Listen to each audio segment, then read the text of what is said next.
For some time now, I've observed white sharks from both under the water and above the water.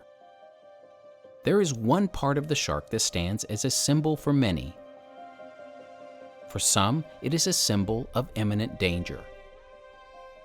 After all, the world's most popular shark movie forever instilled that sentiment. For others, it is a symbol of strength and perhaps vulnerability. I'm talking about a shark's dorsal fin.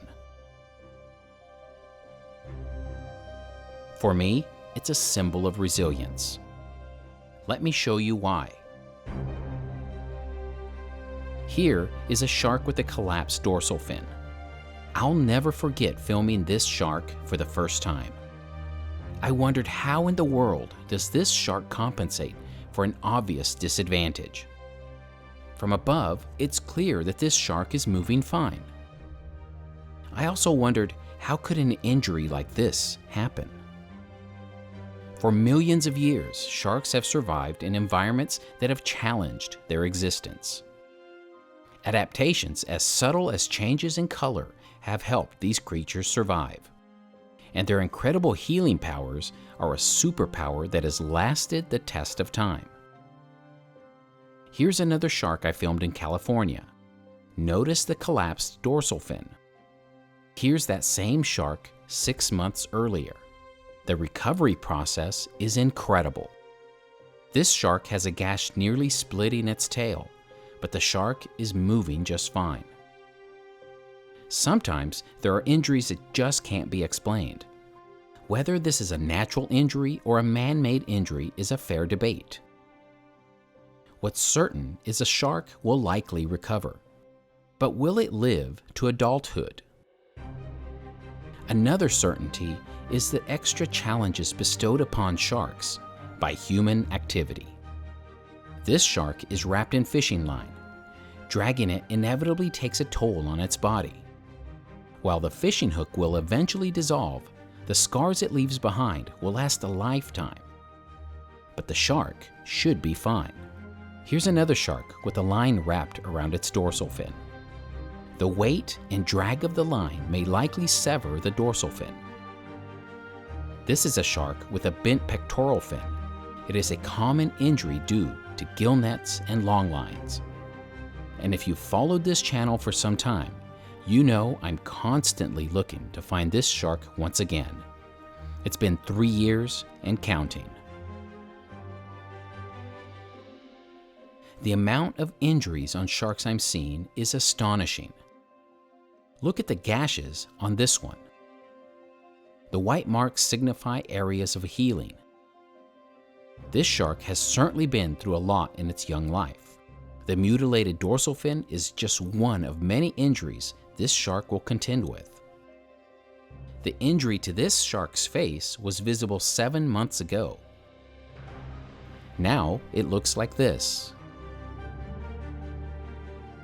Here is another unique injury. Do you see it?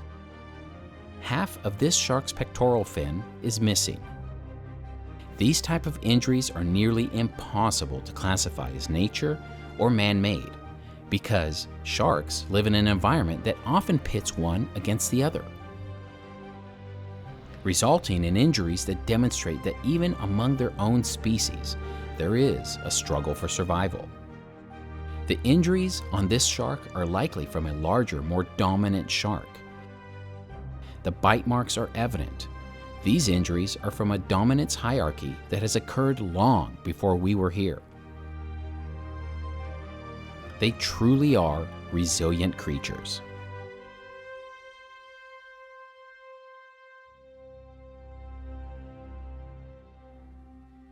People often tell me that great white sharks do not get hit by boats, that they can hear so well that they know when a boat is approaching.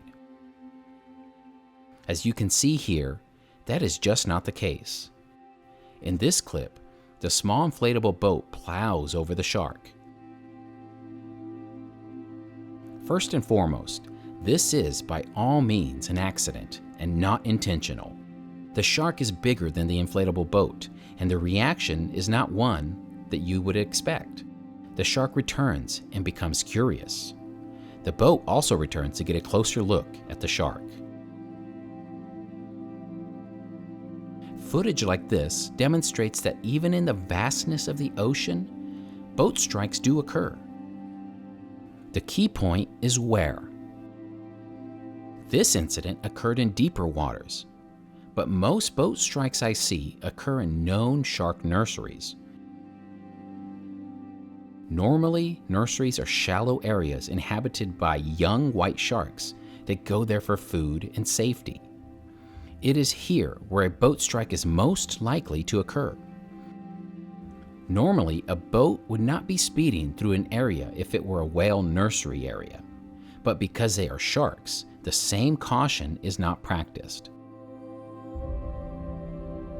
And so on a monthly basis, within shark nurseries, you get scenes like this. This young white shark has been struck and sliced by the props of a boat. The cuts are so deep that the fin is nearly cut off.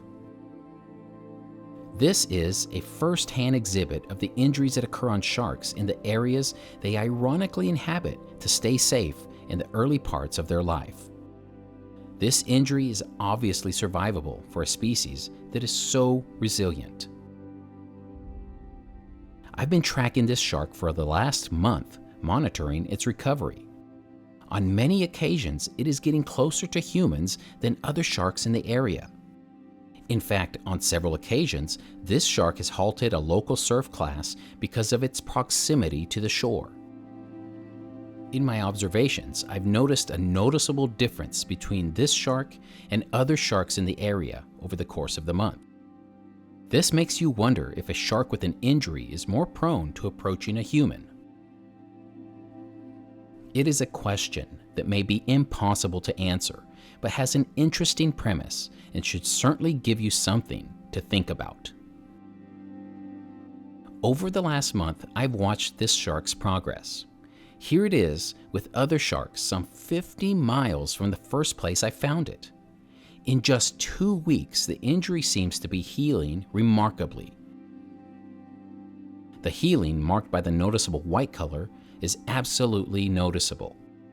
These images are a true testament to just how resilient these creatures are. And they demonstrate that even in an ever-changing environment that is full of new challenges, white sharks have an incredibly tough life. Here is something I do know. The sight of an injured dorsal fin may perhaps serve as a reminder that the effectiveness of their resilience should only be surpassed by our desire to protect the environment that we all share. I'm going to keep tracking this shark where I can, and I hope to take you with me. Thanks for watching.